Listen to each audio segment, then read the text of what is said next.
જલારામ બાપા એવા સંત છે જેમના અન્નદાન અને તપ થકી ગુજરાતની ધરતી પવિત્ર બની છે.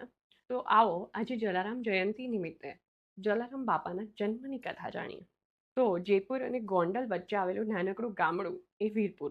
અને આ વીરપુરમાં એક દિવસ 10 સાધુઓની ટોળી આવી અને એમણે અન્નદાન માટે આહલેખ જગાવી. નાનકડું ગામડું હતું અને લોકોની આર્થિક શક્તિ એટલી નહોતી કે 10 સાધુઓને સામટા જમાડી શકે.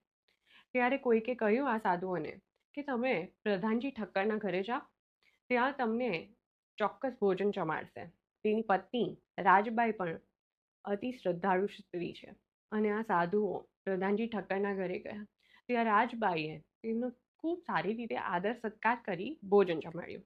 જતા જતા આ સાધુઓએ રાજબાઈને કહ્યું કે તારા દીકરા આ બોઘા છે, તે પછી જે સંતાન અવતરશે તે રામ ભક્ત બની તમારા આખા કુળની નામના વધારશે.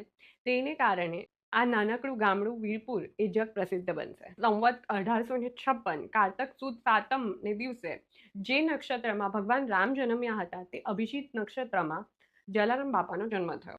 ઉંમરલાયક થતા જલારામ બાપાના લગ્ન આટકોટ ગામના રહેવાસી એવા પ્રાગજી ઠક્કર સોમૈયાની દીકરી વીરબાઈ સાથે થયા. લેવું રામનું નામ અને કરવું અન્નદાન એ જલારામ બાપાનો જીવન મંત્ર હતો.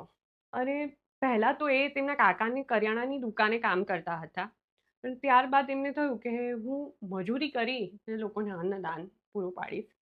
એટલે તેઓ મજૂરી માંગવા માટે ગયા. લોકોને આશ્ચર્ય થયું કે પ્રધાનજી ઠક્કરના દીકરાની એવી રીતે શું જરૂર કે એણે મજૂરી કરવી પડે. અને લોકોએ કે જેમને ત્યાં એ મજૂરી માંગવા ગયા હતા તેમને પૂછ્યું કે કેમ તમારે શું જરૂર છે આવી? તમને જોઈતા હોય એટલા દાણા હું તમને એમ જ આપી દઉં.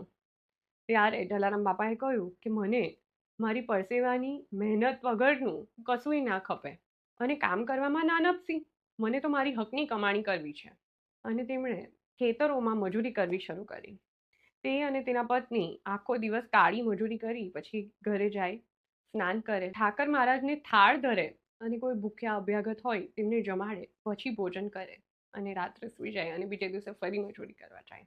જલારામ બાપાને બાપા સંબોધન કેવી રીતે ચાલુ થયું અને તેમણે પોતાની પત્ની કોઈકને દાનમાં આપી દીધી તે કથા આપણે કાલે જાણીશું.